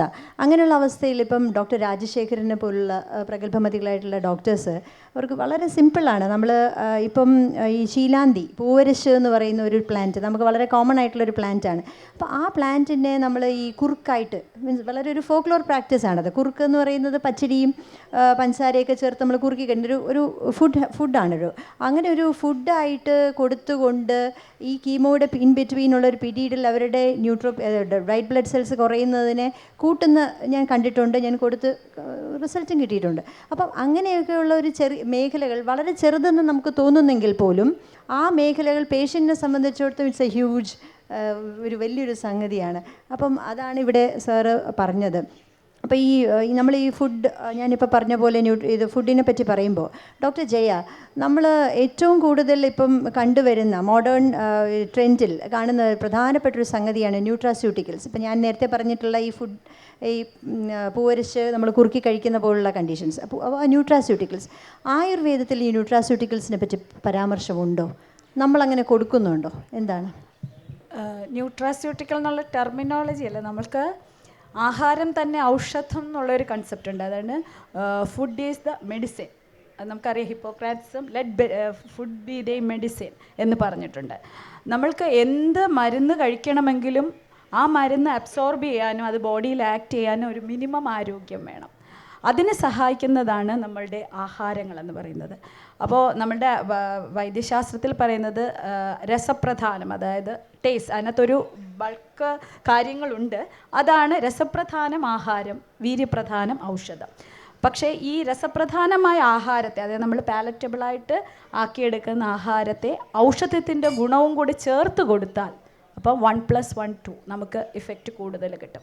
ന്യൂട്രാസ്യൂട്ടിക്കൽസ് എനിക്ക് തോന്നുന്നത് ഏറ്റവും കോമൺ ആയിട്ട് എല്ലാവർക്കും അറിയാവുന്നത് പ്രസവരക്ഷ മാത്രം എടുത്താൽ മതി, ഏറ്റവും ബേസിക് ലെവൽ. അത് നമുക്കറിയാം പല സ്ഥലങ്ങളിലും പല രീതിയിലാണ് 10 to 15 days പല പല മരുന്നുകൾ കൊടുക്കുന്നത്. അതിൽ ഈ പൂവരശ് വരുന്നുണ്ട്, മുക്കുറ്റിയുണ്ട്, അങ്ങനെ പല പല ഔഷധങ്ങളുണ്ട്. അപ്പോൾ അത് ഓരോ ഡേയിലും ഇങ്ങനെ ഈ രീതിയിൽ കൊടുക്കണം. ഇപ്പം പറഞ്ഞൊരു ന്യൂട്രാസ്യൂട്ടിക്കലാണ് നമ്മൾ അപൂപം എന്നൊക്കെ അതായത് അട പോലെ കൊടുക്കാം, അടയുണ്ടാക്കി കൊടുക്കാം. പിന്നെ ഇപ്പം കുട്ടികളെയൊക്കെ സംബന്ധിച്ചാണെങ്കിൽ നമുക്ക് ബിസ്ക്കറ്റ് ഫോമിൽ കൊടുക്കാം, വേണമെങ്കിൽ നൂഡിൽസ് ഫോം. അതായത് നൂഡിൽസ് ഞാൻ ഒരു പ്രത്യേക കമ്പനി നൂഡിൽസ് അല്ല, നമ്മളുടെ മെഡിസിൻസ് പ്ലസ് ആഹാരത്തിനെ മിക്സ് ചെയ്ത് ആ നൂൽപുട്ട് മാതിരി വരുന്ന ആ രീതിയിൽ ഉണ്ടാക്കി നമുക്ക് കുട്ടികൾക്ക് കൊടുക്കാം. അത് ഈ നമ്മളീ പറയുന്ന ക്യാൻസർ ട്രീറ്റ്മെൻറ്റിലെല്ലാം ഇപ്പോൾ അശ്വഗന്ധം പോലെയുള്ള മെഡിസിൻസ്, വിതാരിഗന്ധ, പാൽമുതക്ക് പോലെയുള്ള മെഡിസിൻസ്, സാർ നേരത്തെ പുകച്ചിൽ വരുന്ന കാര്യം പറഞ്ഞു, ശതാവരി പോലെയുള്ള മെഡിസിൻസ് ആഡ് ചെയ്ത് പാലറ്റബിൾ ആക്കാം. അതായത് നമ്മുടെ ആയുർവേദിക് മെഡിസിൻസിൻ്റെ ഒരു കുറവ് എല്ലാവർക്കും തോന്നുന്നത് നമുക്ക് കുട്ടികൾക്ക് കൊടുക്കാൻ പോലെ അതിൻ്റെ കയ്പ്പ് രസം, അതിലുള്ള കഷായരസം എന്ന് പറഞ്ഞാൽ ടേസ്റ്റാണ് ഒരു പ്രധാനം. അപ്പോൾ അതിനെ പാലറ്റബിൾ ഫോമിലും ഈസിലി നമ്മൾക്ക് ഉപയോഗിക്കാവുന്ന ഫോമിലും ആക്കി തീർക്കുകയാണെങ്കിൽ വളരെ നല്ലതായിരിക്കും. അത് തന്നെ ആഹാരവും ഔഷധവും കൂടെ മിക്സ്ഡ് കോമ്പിനേഷനെ ന്യൂട്രാസ്യൂട്ടിക്കൽ മോഡലിൽ നമുക്ക് കൊടുക്കാൻ പറ്റും. അതിൽ നമ്മളുടെ ആയുർവേദം പറഞ്ഞിട്ടുള്ള വലിയൊരു പ്രിപ്പറേഷൻ ഉണ്ട്, മോദകങ്ങൾ. നമ്മൾ കണ്ടിട്ടുള്ളത് മോദകങ്ങൾ അറിയാലോ, പയറും എല്ലാം ചേർത്ത്. അപ്പോൾ അതുപോലുള്ള മോദകങ്ങൾ പോലെ പ്രിപ്പയർ ചെയ്ത് നമുക്ക് ഉണ്ടാക്കി കൊടുക്കാവുന്നതാണ്. ബിസ്ക്കറ്റ് ഫോം ഉണ്ടാക്കി കൊടുക്കാവുന്നതാണ്. ഇപ്പോൾ നമ്മൾ എപ്പോഴും പച്ചക്കറികളൊക്കെ ഇട്ട് നമ്മൾ വെജിറ്റബിൾ ഫ്രൈഡ് റൈസ് ഒക്കെ ഉണ്ടാക്കാൻ ഉപയോഗിക്കുന്ന അല്ലെങ്കിൽ ചിക്കൻ ഫ്രൈ ചെയ്യുന്ന അതിലൊക്കെ ഈ മസാലാസ് പോലും നമുക്ക് ആയുർവേദിക് ആയിട്ടുള്ള മെഡിക്കമെൻറ്റ്സ് ആയിട്ടുള്ളതിനെ പൗഡർ ചെയ്ത്, നമുക്കറിയാം എല്ലാവർക്കും സ്പൈസസ് എല്ലാം വളരെ ഔഷധ ഗുണമുള്ളതാണ്. അവയെ യുക്തമായ രീതിയിൽ ഉപയോഗിച്ച് ഒരു രസം പ്രിപ്പറേഷൻ ഉണ്ടാക്കാം. ഫോർ എക്സാമ്പിൾ, നമുക്കിപ്പോൾ അഷ്ടചൂർണം എന്ന് പറയുന്നത് എല്ലാവർക്കും അറിയാവുന്ന ഒരു മെഡിസിനാണ്. എന്തിനാണെന്നുള്ള അറിയാം, മെഡിസിൻ എന്ന് പോലും പറയാം. എനിക്കത് വളരെ ഒരു വിദ്യാഭ്യാസവും ഇല്ലാത്തവർക്ക് പോലും പറയാൻ പറ്റുന്ന ഒരു പേരാണ് അഷ്ടചൂർണം. നമുക്കൊരു അഷ്ടചൂർണം രസം ഉണ്ടാക്കി കൊടുത്താൽ എന്താണ് അത് പേഷ്യൻറ്റിന്? അത് ഇപ്പോൾ ഇതുപോലെയുള്ള കണ്ടീഷനിൽ നമുക്കിപ്പോൾ സാറ് പറഞ്ഞ പോലെ വീക്ക് ബോഡി ആയിട്ടുള്ള കണ്ടീഷനിൽ അത് കൊടുത്ത് നമുക്ക് എങ്ങനെ നമ്മളുടെ ദഹനരസത്തെ, നമുക്ക് എല്ലാവർക്കും അറിയാവുന്ന ഒരു കാര്യമാണ്, നമ്മുടെ intestine is the second brain. First brain കഴിഞ്ഞ സെക്കൻഡ് ബ്രെയിൻ എന്ന് പറയുന്നത് ഇൻറ്റസ്റ്റൈനാണ്. അതിനെല്ലാം തിരിച്ചറിയാം, നമ്മളുടെ ആങ്സൈറ്റി തിരിച്ചറിയാം. അതിന് ഏറ്റവും വലിയ എക്സാമ്പിൾ എന്ന് പറയുന്നത്, നമുക്കൊരു പരീക്ഷ വരുമ്പോഴോ റിസൾട്ട് വരാറാകുമ്പോഴോ വയറിനകത്തൊരു വെപ്രാളവും ഒരു അതിസാരം അല്ലെങ്കിൽ ലൂസ് മോഷനും ഉണ്ട്. അത് അവിടെ ഫങ്ഷനാലിറ്റി ഉണ്ട്. അപ്പോൾ അതുപോലെ നമ്മൾക്ക് വയറിനെ വായിലൂടെ പാലറ്റബിൾ ആക്കി കൊടുത്ത് വയറിനെ സ്ട്രെങ്തൻ ചെയ്ത് ഫുഡ് ആൻഡ് മെഡിസിൻസ് അബ്സോർബ് ചെയ്യുന്ന രീതിയിൽ നമ്മുടെ മെഡിക്കമെൻസിനെ ഫുഡ് റെസിപ്പീസ് ആക്കി കൊടുക്കാം. അത് തന്നെയാണ് ന്യൂട്രാസ്യൂട്ടി. അതിന് ന്യൂട്രിറ്റീവ് വാല്യൂസും ഉണ്ടാവും. ശ്രീ മാധവൻകുട്ടി വാര്യർ സർ, നമ്മൾ കോട്ടയ്ക്കൽ ഇതുവരെ ന്യൂട്രാസ്യൂട്ടിക്കൽ മേഖലയിലേക്ക് ഒരു പ്രോഡക്റ്റ് മാർക്കറ്റ് ചെയ്തിട്ടുള്ളതായിട്ട് അറിയില്ല. അത് പക്ഷേ അതൊരു വളരെ വലിയൊരു സ്കോപ്പുള്ളൊരു മേഖലയല്ലേ സാർ? സാറിന് അതിന് എന്തെങ്കിലും പറയാനുണ്ടോ? ന്യൂട്രസ്യൂട്ടിക്കൽസ്, അതേപോലെ ഫുഡ് സപ്ലിമെൻറ്റ്സ്, പിന്നെ ഹെൽത്ത് ഡ്രിങ്ക്സ്, ഇതൊക്കെ ശരിക്കും പറഞ്ഞാൽ ആയുർവേദത്തിൻ്റെ പല ഘട്ടങ്ങളിലായിട്ട് പറഞ്ഞിട്ടുണ്ട്, അതായത് സന്ദർഭങ്ങളിൽ. ഇപ്പോൾ ഉദാഹരണമായിട്ട് പറയാം, ചുക്കുമുക്കുടി. ഈ അജീർണമുള്ള ഒരു വ്യക്തിക്ക് ഈ ചുക്കുമുക്കുടി കൊടുത്തു കഴിഞ്ഞാൽ 2 നേരം കൊടുക്കുമ്പോഴേക്കും അത് മാറും. അത് വളരെ തീർച്ചയായിട്ടും അത് വളരെ സിമ്പിളാണത്. ചുക്കുമുക്കുടി പറഞ്ഞാൽ ചുക്ക് ചുട്ട് അരയ്ക്കുക, എന്നിട്ട് അത് മോരിൽ കലക്കി തിളപ്പിക്കുക. തിളപ്പിക്കുമ്പോൾ കുറച്ച് മഞ്ഞളും ഉപ്പിട്ട് കൊടുക്കുക. ഇത് ഓരോ അംശം വീതം 2 നേരം 2-3 നേരം കഴിക്കുമ്പോഴേക്ക് അസുഖവും മാറും, രുചിയും വയ്ക്കും. അങ്ങനെ അതേപോലെ തന്നെ ദശമൂലം പാനീയം, നമ്മൾ ഈ കുടിക്കുന്ന വെള്ളത്തിന്, സാധാരണ വെള്ളത്തിന് പകരം ദശമൂലം പാനീയം കുടിക്കുകയാണെങ്കിൽ പല അസുഖങ്ങൾക്കും വ്യത്യാസം ഉണ്ടാവും. അതേപോലെ ചെറുപഞ്ചമൂലം, ബൃഹത്യാദി പാനീയം, അങ്ങനെ പല പാനീയങ്ങളും. പിന്നെ അതേപോലെ തന്നെ ദ്രാക്ഷാദി പാനകം, ക്ഷീണം മാറാനൊക്കെ ആയിട്ട് നമ്മൾ കൊടുക്കുന്നതാണ് ദ്രാക്ഷാദി പാനകം. അപ്പം ഇങ്ങനെയുള്ള പല ഈ പാനീയങ്ങളും അതേപോലെ ഔഷധവും ആഹാരവും കൂടി ചേർന്നിട്ടുള്ള പ്രിപ്പറേഷനൊക്കെ ധാരാളം ആയുർവേദത്തിൽ അതാത് സന്ദർഭങ്ങളിൽ അത് പ്രതിപാദിച്ചിട്ടുണ്ട്. അപ്പോൾ തീർച്ചയായിട്ടും അതിനെ നമുക്കൊരു കമേഴ്ഷ്യലൈസ് ചെയ്യാനുള്ളൊരു ചാൻസ് ഉണ്ട്. പക്ഷേ നമ്മളതിനെക്കുറിച്ച് ആലോചിച്ച് വരുന്നേ ഉള്ളൂ, ഇപ്പൊന്നും ഇറക്കിയിട്ടില്ല. ഇന്ന് ഏറ്റവും കൂടുതൽ ദുരുപയോഗം എന്ന ഒരു കാര്യമാണ് ആൻറ്റിബയോട്ടിക്സിൻ്റെ ദുരുപയോഗം. അതായത് ഇപ്പം ഒരു allopathy modern medicine doctor prescribe ചെയ്താലും ചെയ്തില്ലെങ്കിലും പല പേഷ്യൻസുകളും ഈ ആൻറ്റിബയോട്ടിക്സ് ഒരു പ്രിസ്ക്രിപ്ഷൻ കിട്ടി കഴിഞ്ഞാൽ തന്നെ അതിനെ വീണ്ടും പ്രിസ്ക്രിപ്ഷൻ ഇല്ലാതെ മെഡിക്കൽ സ്റ്റോറിൽ നിന്നൊക്കെ വാങ്ങി അധികമായിട്ട് ദുരുപയോഗം ചെയ്യുന്നതായിട്ട് നമ്മൾ കാണുന്നുണ്ട്. അപ്പോൾ ഈ ആൻറ്റിബയോട്ടിക് റെസിസ്റ്റൻറ്റ്, അതായത് ചില ആൻറ്റിബയോട്ടിക്സ് ചില ബാക്ടീരിയയ്ക്ക് റെസിസ്റ്റൻ്റ് ആയിട്ട് വളരെ അലാമിംഗ് ആയിട്ടുള്ളൊരു സിറ്റുവേഷനാണത്. പ്രത്യേകിച്ചും യൂറിനറി ട്രാക്ട് ഇൻഫെക്ഷനിലെല്ലാം ഈ കോളൈ ബാക്ടീരിയയുടെ വളരെ അത് ചികിത്സിച്ച് ഭേദമാക്കാൻ തന്നെ വളരെ ബുദ്ധിമുട്ടാണ്.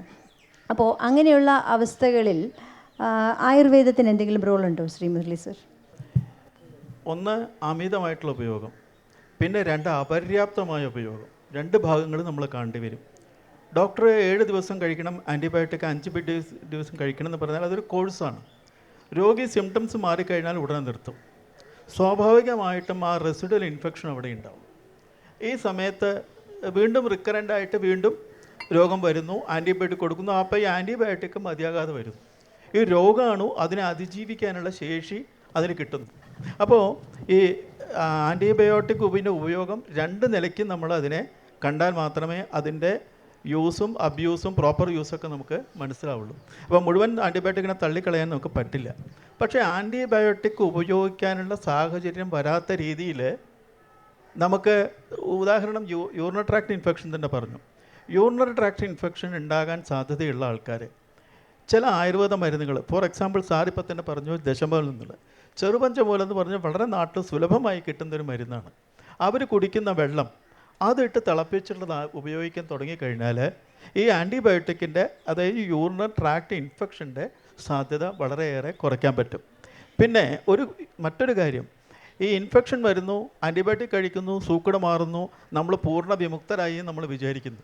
ഈ ആൻറ്റിബയോട്ടിക് ഉപയോഗിച്ച് ശരീരത്തിലുണ്ടാകുന്ന മാറ്റങ്ങളെക്കുറിച്ച് അധിക പേരും ബോധറിയാറില്ല. കുറച്ച് മുമ്പ് ഇതുപോലൊരവസ്ഥ കഴിഞ്ഞ ഒരു പേഷ്യൻ്റ് ഒരു കത്തെഴുതി. ഞാനത് സാന്ദർഭികമായി പറയുകയാണ്, ഇത് യൂണിവേഴ്സലായിട്ട് അങ്ങനെ കാണരുത്, ഒരു ഉദാഹരണം പറയുന്നതേ ഉള്ളൂ. പേഷ്യൻ്റെ കത്ത് ഇതായിരുന്നു: എൻ്റെ ശരീരം ബാക്ടീരിയകളുടെ ശവപ്പറമ്പായിരിക്കുന്നു. ഞാൻ ഇടയ്ക്കിടയ്ക്ക് ആൻറ്റിബയോട്ടിക് കഴിക്കുന്നു, എൻ്റെ ബാക്ടീരിയ ഒക്കെ നശിക്കുന്നു, പക്ഷേ അതിനാരും എടുത്തു കൊണ്ടുപോകുന്നില്ല. ചത്ത് കെട്ടുപോയ ആ ബാക്ടീരിയ എൻ്റെ ശരീരത്തിൽ തന്നെ ലോഡ് ചെയ്തിരിക്കുകയാണ് ഡോക്ടറെ. അപ്പോൾ ഇതിനെയൊക്കെ ഒന്ന് പുറത്തേക്ക് കൊണ്ടുപോകാൻ നിങ്ങൾക്ക് വല്ലതും ചെയ്തു തരാൻ പറ്റുമോ? അപ്പോൾ ആ ചോദ്യം എന്താ പറയണ്ടേ, നോൺസെൻസ് ഒന്നും പറയാൻ പറ്റില്ല.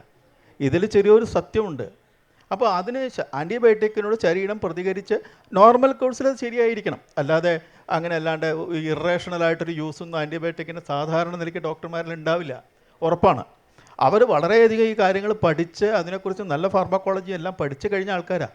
അവരങ്ങനെ വിടുന്നതല്ല. പക്ഷേ സാധാരണക്കാർ സൂക്കട് മാറുന്നതോടുകൂടെ അതിൻ്റെ സബ്സീക്വൻ്റ് ആയിട്ട് ചെയ്യേണ്ട കാര്യങ്ങളെക്കുറിച്ച് ഒന്നും പറയുന്നില്ല. ഇപ്പോൾ നേരത്തെ പറഞ്ഞു, മാഡം പറഞ്ഞു ഗട്ടിനെ കുറിച്ച്.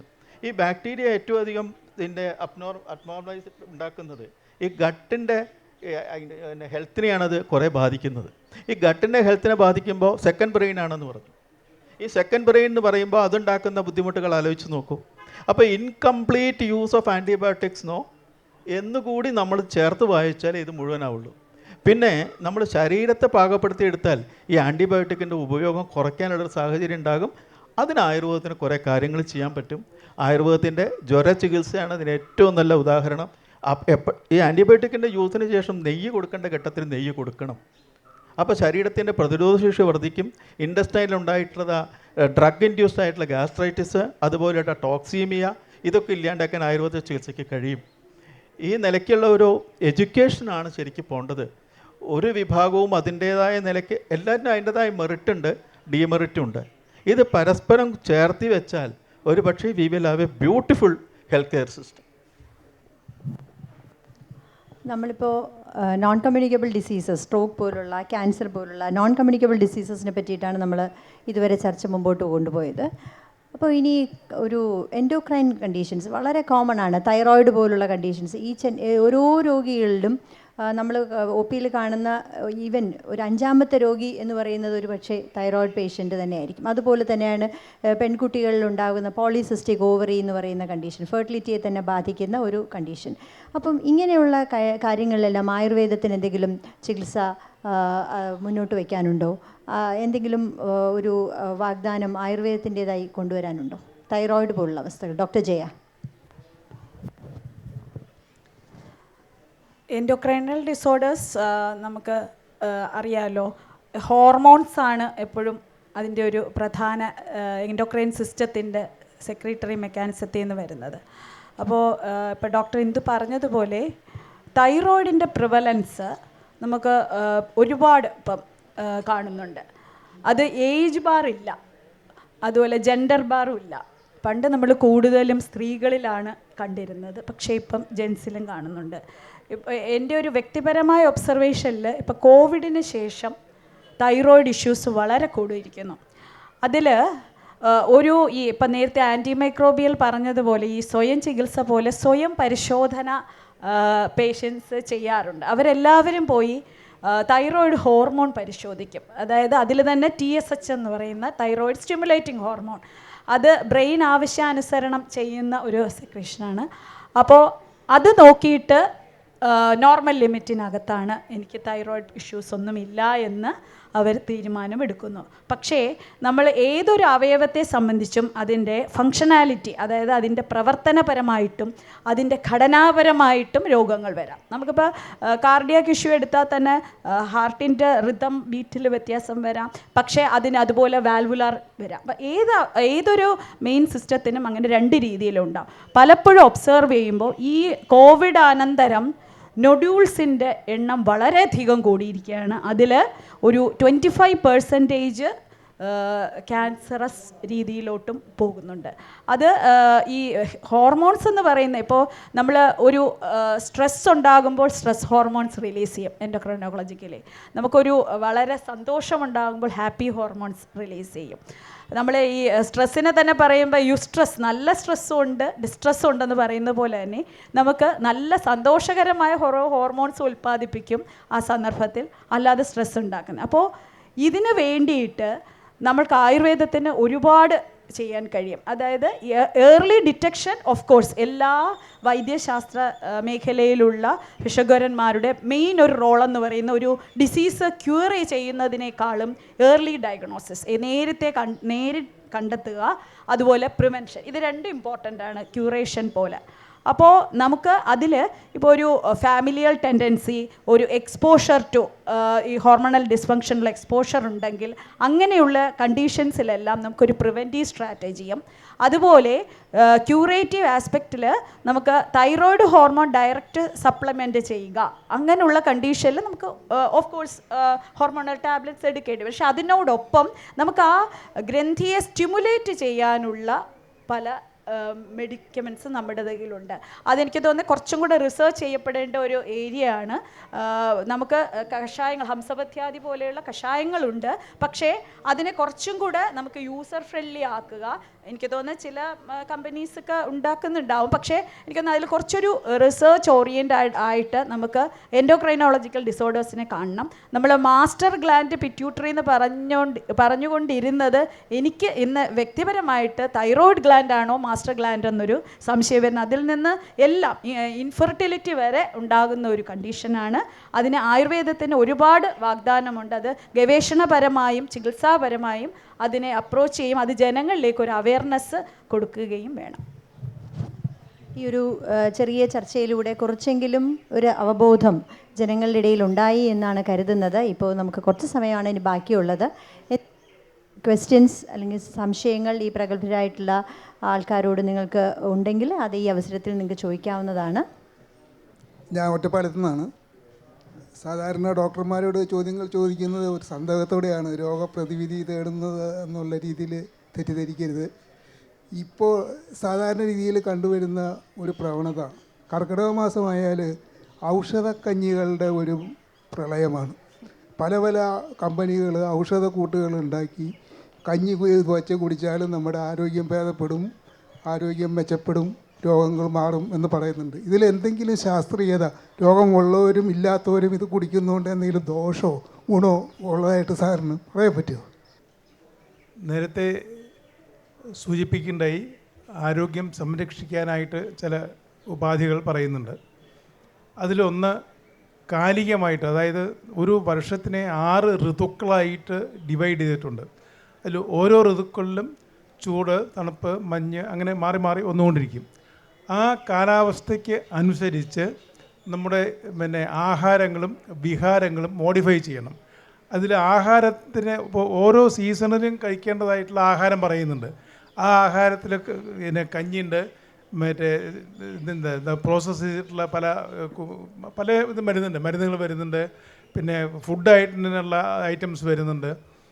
അപ്പോൾ ഇത് ഈ കർക്കിടകം എന്ന ഒരു പ്രത്യേക ഘട്ടത്തിൽ ഈ കർക്കിടക കഞ്ഞി എന്ന് പറഞ്ഞ് ഉണ്ടാക്കി വെക്കുന്നത് ശരിക്കും പറയാച്ചാൽ എല്ലാ കാലങ്ങളിലും ചെയ്യേണ്ടതാണ്. കർക്കിടക കഞ്ഞി മാത്രമല്ല, ഈ നേരത്തെ സൂചിപ്പിച്ച 6 ഋതുക്കളിലും പ്രത്യേക ആഹാരം ഉണ്ടാക്കി കൊടുക്കേണ്ടതാണ് സ്വസ്ഥന്, അതായത് ആരോഗ്യം അസുഖമൊന്നും ഇല്ലാത്ത ആൾക്ക്. അത് എന്തുകൊണ്ടോ ഈ കർക്കിടക കഞ്ഞി മാത്രം അങ്ങനെ വളരെ പ്രസിദ്ധമായി എന്ന് മാത്രമേ ഉള്ളൂ. പക്ഷേ അത് കഴിക്കുന്നത് കൊണ്ട് ഗുണമുണ്ട്. കാരണം നമ്മുടെ ഡൈജസ്റ്റീവ് സിസ്റ്റം എന്തെങ്കിലും അപാകതകളുണ്ടെങ്കിൽ അതൊക്കെ ഒന്ന് റെക്ടിഫൈ ചെയ്യും. പക്ഷേ കൂടുതലായിട്ട് 3 നേരവും കർക്കിടക കഞ്ഞി കഴിക്കേണ്ട കാര്യമില്ല, ഒരു നേരം കഴിച്ചാൽ മതി. അത് മറ്റേ പ്രോപ്പറായിട്ട് ഉണ്ടാക്കണം. അതിന് തന്നെ പല ഔഷധ കൂട്ടുകളുണ്ട്. ആ കൂട്ടുകൾ അതിനനുസരിച്ച് വേണ്ട രീതിയിൽ ഉണ്ടായി കഴിക്കുന്നത് നല്ലതാണ്. പക്ഷേ ശരിക്കും പറഞ്ഞാൽ കർക്കിടകത്തിൽ മാത്രം പോരാ, എല്ലാ മാസങ്ങളിലും ഇതേപോലുള്ള ആഹാരങ്ങൾ കഴിക്കേണ്ടതാണ് ആരോഗ്യം നിലനിർത്താൻ ഉചിതമായിട്ടുള്ളത്. എൻ്റെ പേര് സുരേന്ദ്രൻ. തൃശ്ശൂർ തൃപ്രയാർ സൈഡിലാണ് വീട്. ഞാൻ എല്ലാവരും ആയുർവേദിക് എക്സ്പെർട്സാണ്. നമ്മളുടെ ചില